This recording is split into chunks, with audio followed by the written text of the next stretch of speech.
to me, when you are buying cum rocket, you are not an investor. I think any investment in something called Titscoin is investing. No, why? And What the are you talking about? listen, okay, Boomer. Hello, everyone. Welcome back to Zer0es TV. In the short of it, I'm joined today by Carson Block of Muddy Waters, David of Wolfpack Research, and a new guest, Soren Aandahl of Blue Orca Capital. Soren, thank you so much for joining us here. Thanks for having me today. All right, so I know we're going to talk about a whole bunch of different things. Do we want to kick it off with you, Soren? What are the topics that you think are most important for market participants to be being aware of, especially with an angle towards short selling?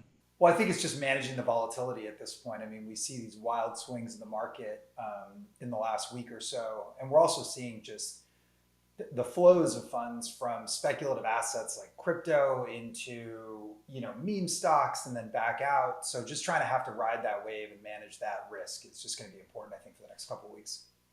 Yeah, when you talk about the outflows from these speculative assets, like where are these outflows landing? I keep on wondering, like, what is the next level of speculation after Dogecoin, after Cum Rocket and Titscoin? What is the what is the next level of wild that we're going to see? Is it just going to have to be like Ponzi coin, scam coin? Like OnlyFans coin, probably. Like, it's just, who knows? We've seen them all promoted now. I think there's zero barriers to entry on the coin market. The options are never ending, provided there's money keep flowing into the system. I don't know. What do you guys think about it? I mean, I think the only limitation on supply is, how many good names can be conjured up. So I do like Fist Coin for the next one, though. Fistcoin. Well, as much as it's also the low barriers to entry for creating these new coins, these new speculative assets, it's low barriers to entry for investors too. And that means a whole new crop of young investors, early investors are starting out in these highly speculative assets, in these meme stocks, meme coins. And it begs the question of, we all know that there will be some end to this. And what happens to those investors, and how will it affect their view of the market? Do you think it's going to jade investors eventually when they get the other side of this? Can I jump in real quick also with just like a pet peeve of mine when we talk about all these things is referring to the people who are buying and trading them as investors.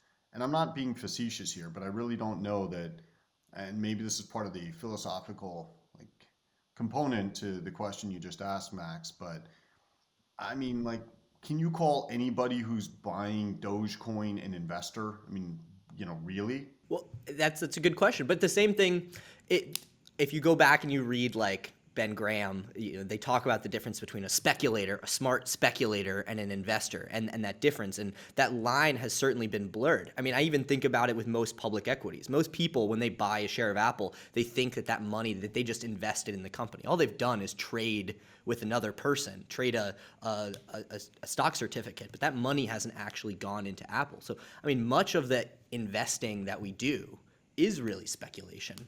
And I think bringing that to the market. Can I jump in here? I think that when you look at the definition is definitely in the eye of the beholder, but I think that when we look at speculators, speculation is just investments that you don't understand or you don't like. I think that the label, Carson, I don't know what you think about this. When you label a certain class of investor speculator, I think it's it seems right in those circumstances when you're looking at these coins, which you don't think has any value. But there's certainly, it's a continuum, but there's so much, that kind of gives an imprimatur to authority of the regular type of investing that, like, for example, that a hedge fund that just goes long a bunch of stocks does. I don't think that they're speculating they may have the veneer of fancy models behind it, but is it, do they believe less in the underlying asset class that it's going to appreciate? Well, I mean, but if you're saying, well, I'm going to buy this basically because it's going up, I mean, that's gambling, right? So if people who do that are investors, then, so are people who sit in front of slot machines in Las Vegas, or even, worse, State Line, Nevada, and, and throw their money into those things. So, I mean, at some point you have to draw the line. And I don't know that, I'm not saying that if they're not investors, then they must be speculators. I mean, I've had a hard time when I've done interviews about SPACs and some of the things that we've shorted, where like I've had a hard time, characterizing, or occasionally I would stumble and refer to the people holding these things as investors when I think that in reality they're not. So I just call them retail for the most part if I'm discussing individuals. So retail participants or holders, but I don't know. I mean, maybe this is just semantics and I'm getting wrapped around the axle about nothing, but to me, when you are buying Cum Rocket, you are not an investor. Now that we've determined the definition we want to use for investor versus speculator, I guess we'll call them retail. So what happens to retail? What is the effect of this boom and of the eventual other side of that on retail, and how will it affect market structure moving forward? Are they going to be addicted to speculation, and this is something that we have to take in as a part of this, or is this going to jade an entire generation of retail and move them out of the market? Is this just a dip of their toe, or are they, do we have speculators here to last? Dan? I think any investment in something called Titscoin is investing. That's my opinion. All right. Look, I think when you experience the kind of pullback that past generations are used to experiencing that we haven't experienced really in the past 10 years, it is going to change a mindset that stocks only go up, investments, whether it be Dogecoin or whatever else, only go up. We've not seen that yet. That's yet to be seen. We've got to wait and see what this generation's mindset's going to be once they, as Mike Tyson says, everybody's got a plan until you get punched in the face, and then we're going to see what the plan is.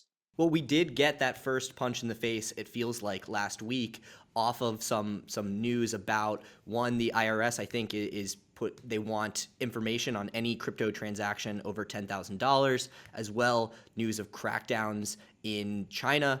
There's only so much more regulation that's going to come out. Is this something that you think every single time we get a regulatory headline that there's going to be some pressure on Bitcoin? Are there more punches coming? Bitcoin's very volatile. Here's a news flash for you. It's very volatile. It'll go up when Elon Musk has something to say. It'll go down when some regulatory environment starts to opine on taking their share of it. The fact that China is never going to allow any kind of digital currency they can't control should not be news to anyone. That's not going to happen. That's not how their government is structured.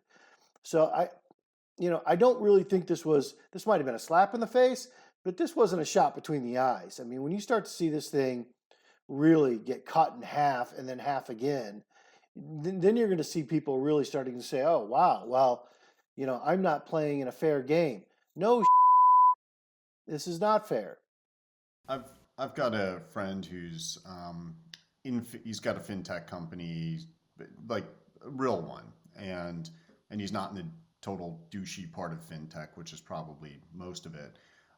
So I respect what he has to say. He owns some Bitcoin. I mean, for him, it's it's kind of small portion of his overall wealth. But I was asking him, okay, what's the value there? How would you value it? And he said that the value of any of these blockchain-based coins is the present value of, I think what you call them, gas fees or gas charges. So I didn't know what that was, but that's the blockchain usage charges. So he said the present value is that. I said, okay, so now with Bitcoin at wherever it was at the time, like 40,000, and and I'm assuming that the present value of those gas fees is just a fraction of that. I said, does that mean that everything above that present value, like the vast majority of the value here, is tulips? And his response was, yeah, it's tulips. So, I mean, if you want to understand what happens to this generation, what happened in the Netherlands when people realized that tulips are just tulips. It doesn't really help the older generation, I would say, that everybody you talk to that is a so-called Bitcoin expert says the only place you should put your money is BTC Bitcoin. The next person says that's going to crash. The only place you should put your money is BSV. That's the only one that's going to make money. Next person you speak to, that's going to crash. You should only invest in Ripple. And it's just a headache to the 60, 70 plus year old who still has a lot of money to play around with. I mean, they could put 10% of their portfolio in Bitcoin right now, and that would be impactful. That would be meaningful to that market. But they're not going to because they don't understand it, and everybody tells them what they're investing in is either great or I feel like the comments. I feel like the comment section for the video right now is just going to be like, "Okay, boomer," again and again and again. well, Yeah, except that's fine. guess Listen, what? We've seen this a few times, guys. Like, Yeah. I mean that's the thing. You know, over the past year or so, just as an activist short seller, and you know, curious what you guys think, but because there's been so much more retail participation, there's been a lot more trolling. You know, it's like the trolling, you know, as far as I can tell in my feed has gone up. And it's like every time, you know, they act as though we, you know, like I haven't seen this exact thing before, and you know, like I haven't had, you know, 10,000 other guys say the same to me in the past about something that ended up imploding. And you know, and yeah, I felt like some of the comments that I get are kind of those okay boomer comments. I mean, I actually think literally some people have written okay boomer, and you know, which I think shows that they're really, really bad at math. That was my bad. That could have been me. Yeah, but anyway, so yes, they yeah, might okay boomer the out of us here, but I mean, come on, like we have seen this before, and you know, someday you can tell your kids how you were such a dumb because you had $500,000 of free money that landed in your lap, and you didn't take it off the table because you thought it would become $2 million, and they have to borrow money for their college educations. first of all, I'm a Gen Xer, so let's get it right. Second, I'm not anti-Bitcoin. I just, I want more people to invest in it actually, and I'm just asking that this be a clearer picture for an older generation so that they can invest in it as well. No, why? And But what the are you talking I about? mean, Yeah. listen, there could be look, What? there can be diversification. What do you want your AARP card for Bitcoin investments? I mean, look, if Sell they're treasuries. investing, they're Sell your investing treasuries through and a dividend finance, stocks and buy they're Bitcoin. investing through a financial advisor, not themselves, right? And they're in some cases they're directing their investment. And I don't see that it's a bad idea for anybody of any age to have a few points in Bitcoin. You know, there are more speculative bets that they're making out there right now on overvalued companies, and why not participate in part of it? The fact of the matter is, what is the worth of a dollar right now, right? Company's more real than Cumrocket, dude. Like, I don't care how fake the company Yeah. is. Look, I don't know why you have to go from BTC to Cumrocket. I mean, like, there is something of a difference between the two. Did he get there too fast? Cumrocket claims to have a use case. Bitcoin is the Berkshire Hathaway of. Listen, okay, Boomer, just step back for a second. All right? I'm just saying a few points here that they could put into it. treasuries, Yeah. Sell dividend stocks, buy Bitcoin. Well, what is a dollar worth? It's worth the kind of faith that people have in the American, treasury system and capitalism. I mean, I don't know, $30 trillion in debt. I mean, I can see why people have a Pay your problem. taxes in dollars. Yeah, Don't pay your taxes in Bitcoin. yeah. There will always be that value.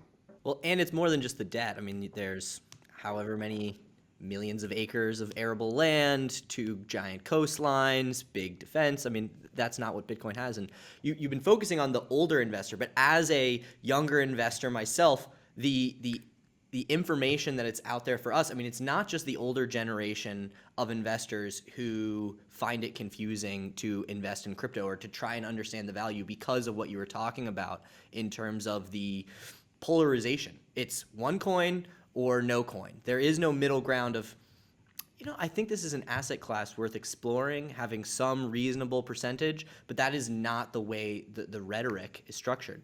I want to segue into a different conversation. We've been talking about adoption and people's introductions to investing, whether it be crypto or some of these meme stocks. But a lot of people's first introduction to fraud And fraud in markets came with that documentary about Elizabeth Holmes and Theranos. And we're starting to come full circle with that story. And Soren, you wanted to talk about Elizabeth Holmes and her trial and why that's important even after the fact, even after we know that that company was a colossal fraud. Why is it so important what happens in this trial? Hey, hang on. Elizabeth Holmes committed fraud? Allegedly. Well, let's hear it. I think it's really interesting what we're going to see in the trial coming up. But I think what's more interesting, and the reason that I think it's an interesting topic, is in the class that I teach at McCombs on fraud and folly in the financial markets, I asked the class, I said, what percentage of you think that she is going to jail? And the answer shocked me, because I interned at a U.S. attorney's office. I was trained as an attorney. For me, she's going to go. It's a done deal, and she should go down hard. I mean, this was a fraud, not only a fraud from the beginning. You could even argue that something like Enron, where Enron starts as a legitimate business and then gradually it's corrupted, some sort of like Anakin Skywalker narrative or something like that. That's not, she was lying from like day one. But when I asked the class, the number of students that said that they thought that she would go to jail was under, I think, 25-30%. And the number of students that thought she would go to jail for more than like 3 years was zero. It was only me. And I think that that's really interesting, because it goes to, it says something about the cynicism with which people view the market. It doesn't say anything about Elizabeth Holmes. It says something about like how an entire generation views a system, and whether that system is actually, there's a deterrent impact, whether misconduct is punished. And it's a shocking answer, because I think that there's no belief and there's no faith that this type of conduct will be deterred or punished in any way. I actually happened to participate in Soren's class that day. It's a great class, by the way, and really heady, smart kids. And Soren's correct. He's the only one that predicted that Elizabeth Holmes would do more than 3 to 5 years in jail, including myself. I was more with the students in saying, yeah, no, I don't think she's going to do more than 3 years in jail, 5 at the most, if any. And Soren comes from the Enron days when he worked on that case, didn't you? Kind of. Got coffee as an intern for someone who worked on that case. That is working on that case. That's a lot more work than Carl does in a given day. So, but the point is, people went to jail back then. And the cynicism that the students have in your class, Soren, is well earned. They should be cynical about whether white collar crime, especially when you get into the billions of dollars, equals jail time, because I can't see where it has. It's kind of funny because I'm not sure that Gen Z is more cynical about this than Gen X or than we are, because we've seen what happened. We saw how there used to be accountability, and then that went away. And Dan, I was listening the other day to when you interviewed Jordan Thomas, the whistleblower attorney who used to be He's a great guy. Director of Enforcement at the SEC, and Jordan, as well as Jesse Eisinger, who wrote The Chicken Club.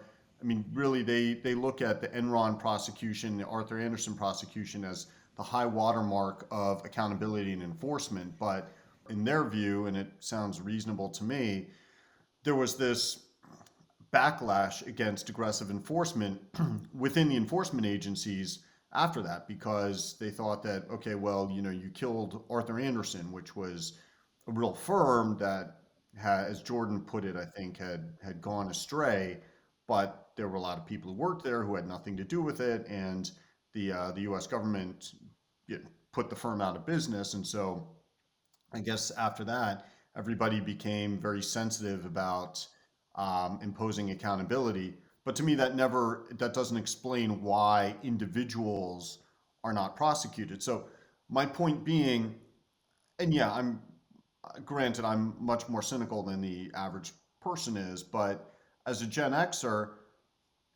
I've seen what accountability is and how when people are held accountable, at least occasionally, and I see where we are today, and I have probably less faith than they that Elizabeth Holmes is going to do real time. I think she'll be convicted, probably. I just don't know that she'll do. I don't know that she'll end up Well, serving more than 3. yeah, I mean, that's the question, right? I think that, you look at someone like Skrelly, right? If you want to judge sort of relative merits of the case, like Skrelly gets 7 years for. There's what's interesting about the Skrelly case For being an, for being an right. I mean, really, he'd have got 3 if he was less of an. 3 views less than I like to think that he went to jail for exposing basically how big pharma worked. That's why he was picked and targeted. The fact for that this, that because narrative exists. He is showed fucking he showed incredible. exactly how these patents can be exploited to Yeah. extract value from the consumers. He broke the rules. He showed how the game is played, and that's why he went down hard. Well, he did. Look, I mean, he did. I mean, he did a lot of wrong with his hedge fund. I Yeah. love how he like totally DK'd BAML on like $10 million or something like that. But that's not even why he was prosecuted. I mean, when he had Retrofin, I remember we were really interested in Retrofin just because this guy gave off all of the, I guess, signals of there's something really fucked up here. And what we thought could be the problem was not actually the problem, but yeah, he was using money from that to repay hedge fund investors who lost him. Like, the guy is a criminal. I mean, why did he get prosecuted though? Yeah, I mean, because he was dumb enough to go on TV and sound like a moron comparing himself to Toyota during the campaign, the 2016 presidential campaign. So Hillary Clinton comes out today citing the story about you guys in the New York Times, causing quite a stir in the biotech industry. Did you not expect a 5,000% price increase would result in that kind of attention? Maybe, maybe not. I mean, it really depends on how focused people want to be on the industry. At the end of the day, there have been much larger drug price increases by much bigger drug companies that actually, you would argue, large multi-billion-dollar companies with lots of cash don't necessarily need to do something like this. Turing is a very small company. It's a new company, and we're not a profitable company. So for us to try to exist and maintain a profit, I think is pretty reasonable. But let's be clear, like, he's not a hero. He is a criminal. I'm not saying he's a hero, right? But what I'm saying is that what's interesting about the Skrelly case, and I think that the government proved beyond reasonable doubt, no question, that he committed fraud with the hedge fund by using the Retrofin money to pay back, and then he was lying to his investors about the earnings, about the returns of his fund. But what's interesting is that people did not lose money with Skrelly. They were made whole. And that made that case a little bit fascinating, because usually we think about the role of deterrence and the role of white collar crime, and the reason that like cops exist on the market is because when people lose, they should be punished. But then you compare that to someone like Elizabeth Holmes, where the losses are not only staggering, but it was just a conscious misrepresentation of the core of the business from day one. Like, it's interesting to me that we think that Skrelly, okay, he's a jerk maybe, and he should go to, there's this collective understanding that he should go to jail, but maybe not. I mean, look what Max said. Max gave the narrative that this guy's kind of an underground hero, which I've heard as well. I don't agree with that, but it's interesting that he gets this punishment. But when we look at Elizabeth Holmes, and maybe it's because he did it in New York and she did it in San Francisco, and maybe because it's the tech versus finance, but she's also a much smarter defendant, right? Like, Shkreli is on trial and he's saying the dumbest things, and he puts out a bounty on Hillary Clinton's hair, and Elizabeth Holmes is pregnant. Like, she's doing everything right, to avoid, and that's part of how I handicap no more than 3 years, because she's a very good defendant. I mean, she's a psychopath, and and she's just good at playing a human. I don't have an opinion on whether Shkreli's a psychopath or not, but he's not good at playing a human, like, full stop. Well, this is the question I think, Soren, would be great to bring back to your class, which is really what we're getting at here, is do they believe that she should go to jail for more? He asked that question. They Yeah. believe she should. they Everybody believe believes she should. she should. Okay. That's why it's so cynical, right? Because they believe that she should, they just believe that she won't. And what's interesting and what's so meaningful about that conversation is just, what does that say about how students that are coming into the market, they're at the beginning of their careers, they should be the most idealistic about the way that the system works. And we're jaded and cynical. We've seen 10 years of this stuff, some of it's a lot longer. And there's a total cynicism that the conduct will not be punished at all. In fact, it'll be rewarded in most cases. I want to segue now into why I'm tired, but today, unlike when I'm usually tired, I'm happy tired because Solutions 30 finally imploded. I've talked about that on Zer0es before. Please show the chart. And by the way, just for legal reason or disclaimer, we covered this morning. We've been short this thing 2 years and 1 week, so we took our money and went home, at least for now. But it's interesting because when you look at Europe, and I've had to express this over the weekend, after the Solutions 30 press release. It's interesting because in America, I think there's a widespread, unlike Europe. Europe pretends that corporate malfeasance is very rare and everybody's shocked when it, comes to light. But in America, we are much more realistic. We, I think, understand that corporate malfeasance is common. It's almost everywhere. But the up thing is we accept that. Like, it's very depressing. We're just kind of like, whatever.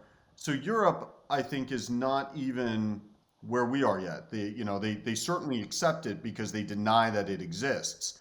So, step one of the recovery is to admit there's a problem. But what's also interesting is, I believe Solutions 30 is a fraud. And is also been involved in money laundering. So everything that I say from here on out about Solutions 30 should be viewed in that context, that these are my opinions, that it's a fraud. It has not been proven to be a fraud.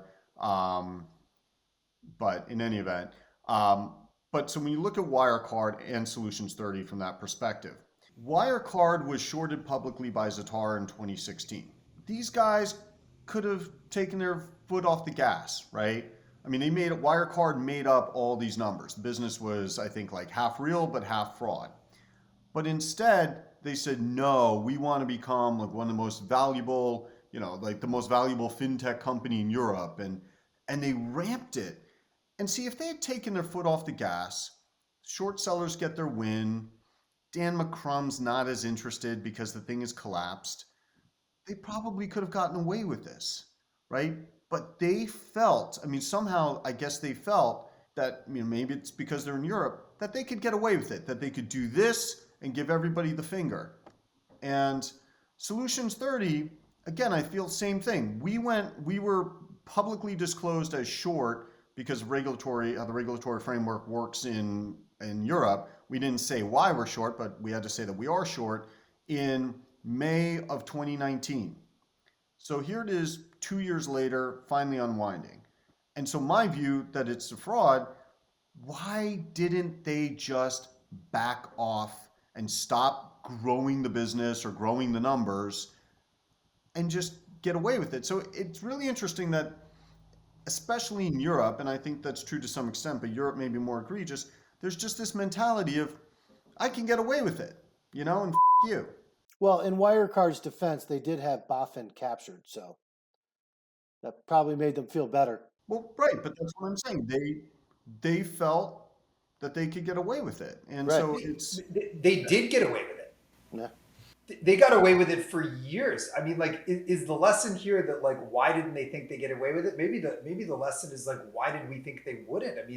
Wirecard, Zer0es first published on them, and they almost merged with Deutsche. yeah. BaFin did after Wirecard. They were significantly embarrassed by it, and they, at least made some noise that they were going to step up their actions and be more, forward-looking, I guess, rather than backward-looking. Do you believe that there will be a regulatory shift as more of these things come out in Europe? How far along on the process? How many more embarrassments need to happen before there is real change? Well, again, if step one is admitting you have a problem, we haven't completed step one.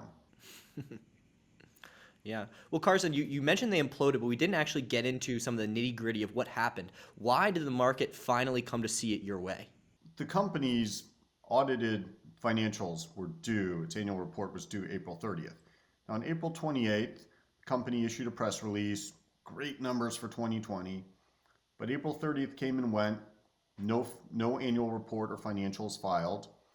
Then on May 10th, pre-market, it was a Monday, the company announced that they were halting the stock and that it would announce more in the coming days. And then the following Monday, I believe, the company announced that it issued a press release saying that, oh, we're going to explain this on May 25th. And the next day, the AMF, the French regulator, put out a press release saying, no, you need to either file your audited financials ASAP or explain why you won't. So after market closed this past Friday, the 21st, the company issued a press release saying, our auditor EY won't sign the audit, won't issue an audit opinion, and we don't know why.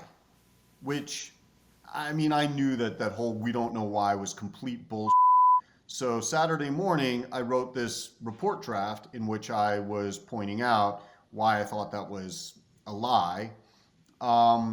Sunday morning, I had to rewrite my draft, but it was for the better because the company issued a press release saying, okay, well, the reason EY won't sign it is EY is claiming that it had suspicions about various transactions and it's concerned that there could be material and pervasive misstatements in the financials, but EY claims that it asked for more access to information from us and also appears to have asked for more steps to have been taken during the independent investigations carried out by Didier Kling and Deloitte Finance.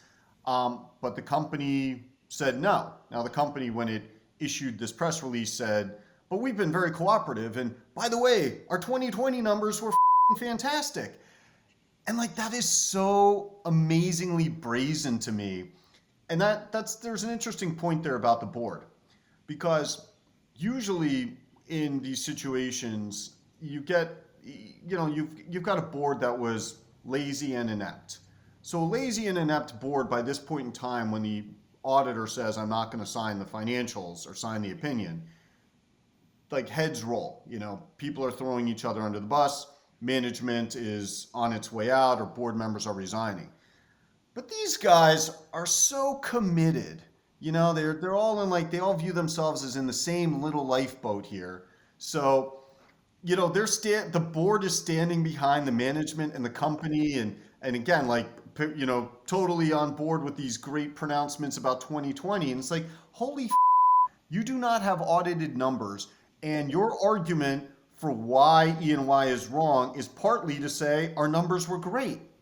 I mean, these guys, assuming that there's going to be a well-resourced investigation, or at least one into them, I think there are going to be some, prosecutions of some sort. Maybe they'll be civil, hopefully they'll be criminal. But yeah, I really think that these guys should have the book thrown at them for, when all is said and done, for making these these bullish statements about their numbers that they couldn't get audited. I mean, that's over the top in my experience. So I know you've had your bone to pick with auditors before. What is it? I'm sure EY was EY their auditor this entire time? No. So EY began auditing them in 2019. So for the prior year. Before that, it was for the past blah years, it was Grant Thornton. And what's actually kind of funny is shortly after we showed up short, the FT Alphaville published an article in which they showed, and the company was forced to admit this, that one of its, I think for 2017, the English version of its financials, there was an English version of the auditor's opinion in there, the opinion letter, but it was clearly forged. It was like the wrong logo and the signature block was messed up. So the FT's Alphaville pointed this out, and the company was like, well, yeah, okay, we did a translation, ourselves for convenience. And, Yeah. and that's fine, but, it's like, you're like, putting the auditor's logo, the wrong logo, by the way. I mean, that's best part. But, yeah, I mean, somebody, an investor at that point in time should have looked at this and said, what kind of legit company would do that? I mean, why not pay the extra blah $1,000 for the auditor to do its translation or, and issue that?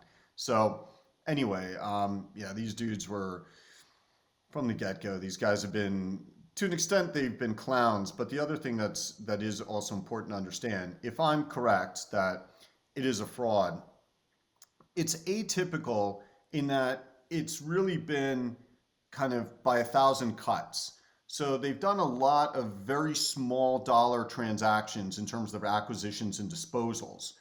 And usually when we look at things that are substantially or significantly fraudulent, which again, my opinion, Solutions 30, there's a reasonable portion that's fraudulent. We usually see that there will be these chunky transactions because it's just much easier to keep the books balanced and everything making sense and linking together smoothly if you have fewer transactions. So to do it with a lot of small transactions from an administrative perspective is actually really, really hard. So if I'm right, I mean, just in the, whole fraud world street cred thing, they deserve some, because it kept, I mean, these transactions were below the radar because they were so small. And I think also part of the reason why you had these, genius investors stay long and increase their sizes like Comgest and Franklin Templeton and Swedbank, is in part because they're probably looking at the letters we're writing and the transactions we're focusing on, and they're thinking like, that's a few million euro, who cares? Without, again, I think there's a tremendous amount of intellectual dishonesty on the part of these investors who would refuse to extrapolate these transactions, these examples, to the much wider array of transactions that have occurred. But yeah, that is something that's pretty interesting about. Do you think that's true? Do you think that there's dishonesty, or do you think it's a lot, or do you think that human beings and investors especially, have a psychological break from admitting that they're wrong or incorrect about something? Well, I mean, certainly people who have low, I think, who question really their competence, they'll dig in. I mean, we had that with Jim Oberweis Jr. back in 2013, NQ. 2014 on NQ. Even a year later, he refused to admit he was wrong. He just blamed us for destroying this great business, when it was clearly a fraud.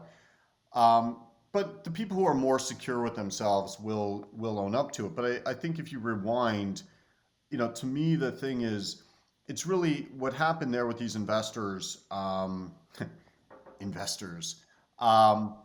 is really, I mean, there's this please lie to me culture that underlies so much of the long side today, which is like, yeah, maybe you're not telling me the whole story, but if I, just kind of put my hands over my ears and yell for a little bit when, these short sellers are talking, and then please tell me some more fairy tales.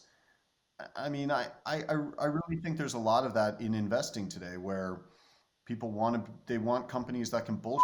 Like, that's a buy. It's a sad fact that I've learned over the last 10 years that investors would rather make money on fraud than lose money on the truth. Yep, no question. Yeah. No question. But there's also an organizational, there's an organizational kind of almost politics aspect to things as well. Like, usually when larger organizations or larger investors put a position on, it was a team or a person there that was responsible for the investment. So even if people higher up in an investment firm would say, oh, have you considered this evidence and we should do this dispassionately? In reality, the group there that is actually responsible for it knows that maybe they don't know.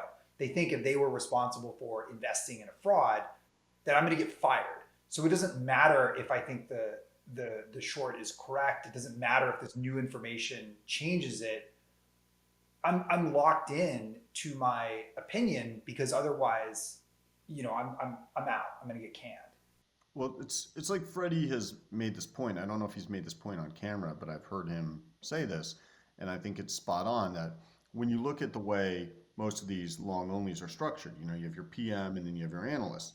And the analysts, I mean, their incentives are purely just to get the PMs to buy their shit. Yeah. You know, there's not really an incentive for them to say, that's maybe a little risky, you shouldn't do that. You know, it's kind of it's the asymmetrical, risk return profile that, it's like the house money effectively. So that's I think that is one of the dysfunctions that underlies this. Yes. Well, I think that's really the core thing that we've been talking about today is these incentive structures.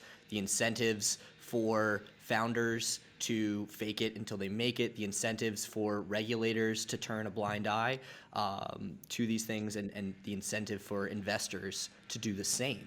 How about the incentive for so-called independent board of directors to do nothing? And there's like zero independence in that title any longer. They're notionally supposed to be there to protect investors, and all they're doing is protecting their own investment. Themselves from dealing with litigation and reputation Yeah. damage, maybe some people laughing at them at the country club. Yeah, well, it's these gatekeepers that we've been focusing on, whether it's the auditors, the board, management themselves, and the regulators, and that really just leaves you guys, the short sellers, as sort of the last line of defense and the last gatekeepers in this. Are there any other participants in this that you think are fighting the good fight? There is some media. I mean, there are some media. So Dan McCrum. I mean, the guy's a real winner. I mean, Bill Alpert, Roddy Boyd. There are a few out there that are trying to get that story out there, but it's fewer and fewer. And there's no money in it for the people in the media. They are not the star of the show at their respective newspaper or outlet. They're really a liability for the legal team that has to defend them. Well, based on our conversation today, it seems like these regulators, these auditors are not going to pick up the slack anytime soon. So I'm looking forward to the next short of it. Guys, thank you so much for coming back on.